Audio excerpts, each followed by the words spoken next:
വയനാട് ചുണ്ടേലിൽ ഓട്ടോയും ജീപ്പും കൂട്ടിയിടിച്ച് ഓട്ടോ ഡ്രൈവർക്ക് ദാരുണാന്ത്യം. കാപ്പംകുന്ന് സ്വദേശി നവാസാണ് മരിച്ചത്. ചുണ്ടേൽ എസ്റ്റേറ്റ് ഫാക്ടറിക്ക് സമീപമാണ് അപകടമുണ്ടായിരിക്കുന്നത്. ദീപക് മോഹൻ ചേരുന്നു. ദീപക്, എന്താണ് വിശദാംശങ്ങൾ?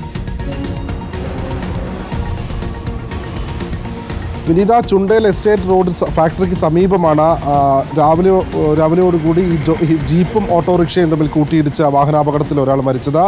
ഈ ഓട്ടോ ഓടിച്ചിരുന്ന നവാസ് എന്ന ചുണ്ടേൽ കാപ്പംകുന്ന് സ്വദേശിയായ നവാസാണ് മരിച്ചത്. ചുണ്ടേൽ ടൗണിന് സമീപത്തെ ഫാക്ടറിക്ക് സമീപമുള്ള റോഡിലാണ് ഇത്തരത്തിലൊരു വാഹനാപകടം ഉണ്ടായത്.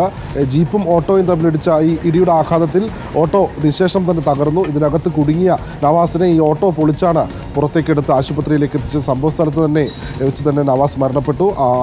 നവാസിന്റെ മൃതദേഹം കൽപ്പറ്റയിലെ ജനറൽ ആശുപത്രിയിൽ കൊണ്ടുവന്നിരുന്നു. ഇപ്പോൾ പോസ്റ്റ്മോർട്ടത്തിനായി മാനന്തവാടി മെഡിക്കൽ കോളേജ് ആശുപത്രിയിലേക്ക് കൊണ്ടുപോയിരിക്കുകയാണ്. വിനീത, ശരി, ദീപക് മോഹനാണ് വിവരങ്ങൾ നൽകിയത്.